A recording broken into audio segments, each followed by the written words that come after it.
Assalamualaikum warahmatullahi wabarakatuh. Perkenalkan, nama saya Muhammad Fikri dari Bimbingan dan Konseling Pendidikan Islam dengan nomor induk mahasiswa 231270019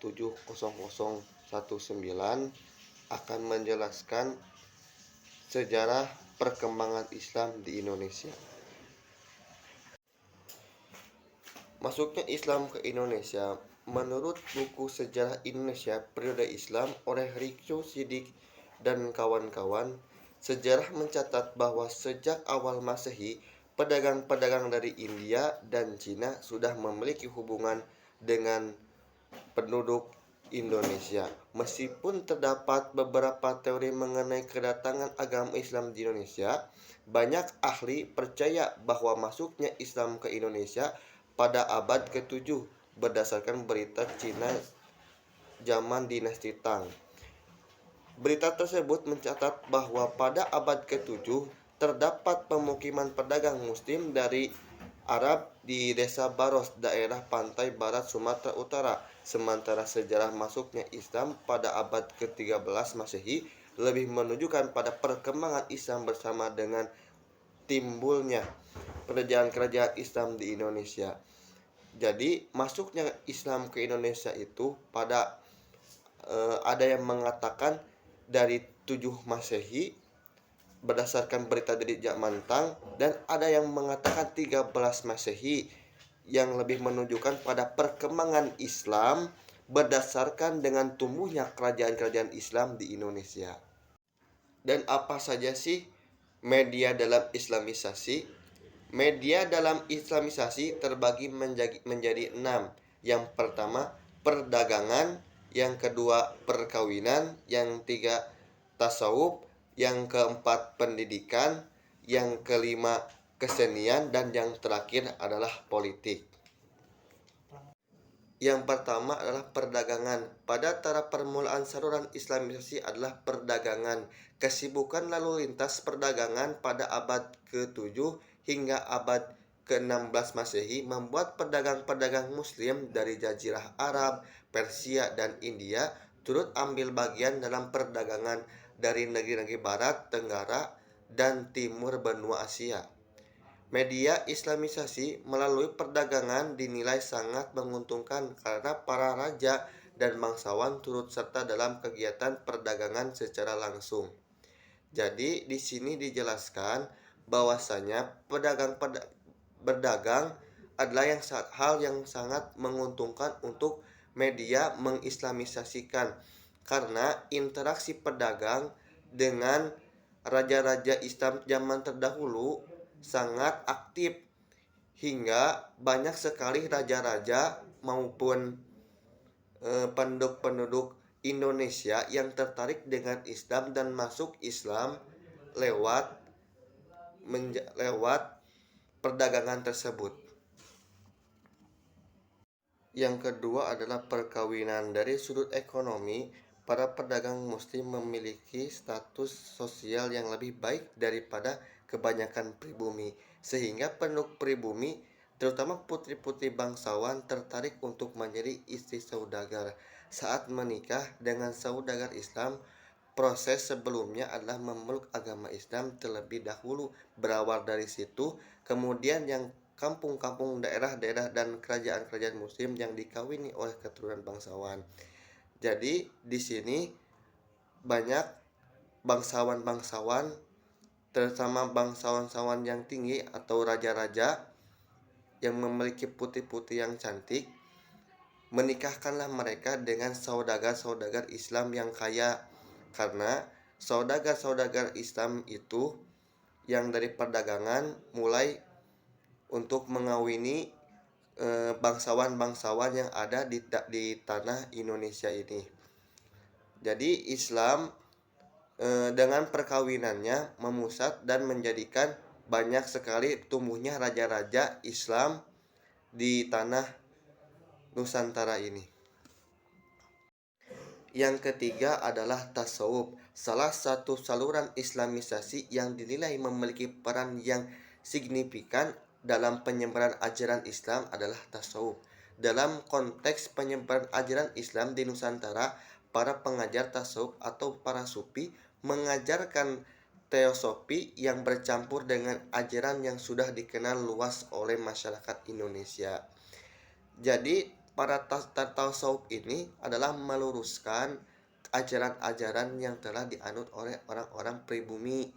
Seperti halnya kan orang-orang zaman dulu mengerti tasawuf itu untuk kejahatan-kejahatan seperti ilmu kebal, ilmu apa, dan setelah datangnya orang-orang Islam ke tanah Nusantara ini meneruskan bahwa tasawuf itu adalah ketauhidan kepada Allah Subhanahu wa taala dan tidak ada satupun Tuhan yang tidak layak disembah selain Allah.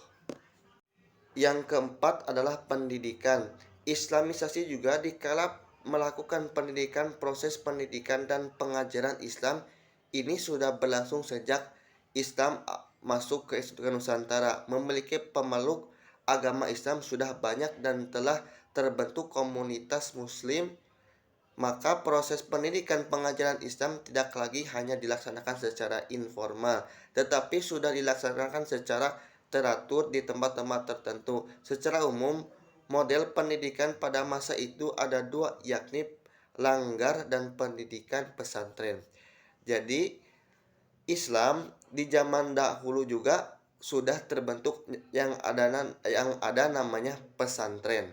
Pesantren ini untuk mendidik orang-orang yang belum paham dengan ajaran-ajaran agama Islam menjadi tahu, seperti halnya guru-guru para sunan di Pulau Jawa, yaitu adalah Syekh Datul Kahfi atau sering disebut Syekh Nurjati.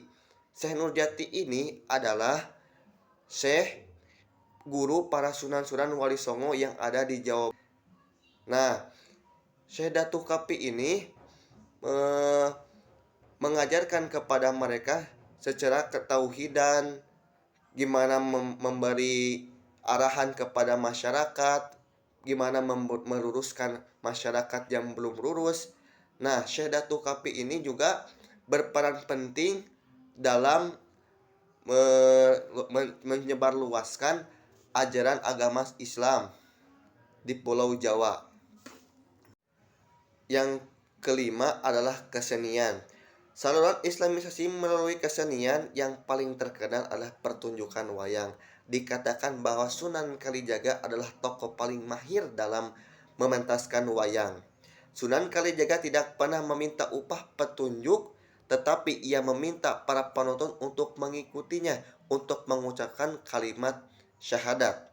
Sebagian besar cerita wayang masih dipetik dari cerita Mahabharata dan Ramayana. Tetapi di dalam cerita itu disisipkan ajaran dan nama-nama pahlawan Islam. Kesenian-kesenian lain juga dijadikan alat islamisasi seperti sastra, hikayat, babat, dan sebagainya. Seni bangunan dan seni ukir. Nah, di sini kesenian juga membantu islamisasi untuk menyebarluaskan agama Islam, seperti halnya wayang yang diajarkan oleh yang paling mahir atau yang paling mahir di bidangnya adalah Sunan Kalijaga untuk mengislamisasi, karena zaman dulu itu tidak ada yang namanya bioskop, tidak ada yang namanya TV. Nah, para masyarakat yang ada di tanah Indonesia ini bertuju kepada acara wayang yang suka ditampilkan oleh Sunan Kalijaga, dan Sunan Kalijaga ini juga berperan penting dalam mengislamisasikan, seperti halnya cerita Ramayana yang agak diganti dengan cerita islamisasi.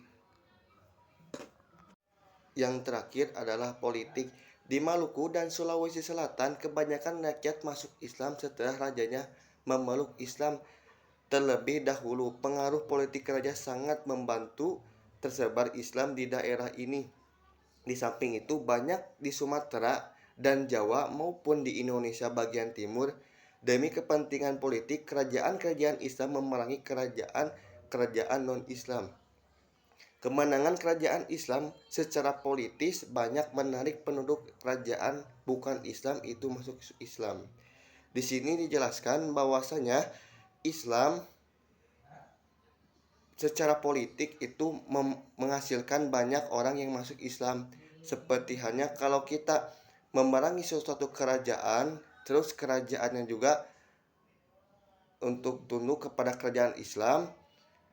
Dalam politik itu rakyat-rakyatnya pun masuk Islam. Kebanyakan rakyat masuk Islam, tetapi kalau di tanah Jawa itu secara kesadaran diri, karena raja-raja di tanah Jawa itu kebanyakan Islam, tetapi tidak memaksa suatu rakyatnya untuk masuk Islam, tetapi dengan hati nurani. Jadi banyak orang yang di Islam di tanah Jawa itu masuk Islam karena kesadaran diri sendiri. Terima kasih telah menonton video saya. Alhamdulillah kita telah sampai di penghujung video. Terima kasih yang telah banyak memberikan support. Khairunas ahsanum khuluqan wa ampahum binas. Sebaik-baik manusia itu yang berakhlak karimah dan bermanfaat bagi orang lain. Saya Muhammad Fikri izin undur diri. Wassalamualaikum warahmatullahi taala wabarakatuh.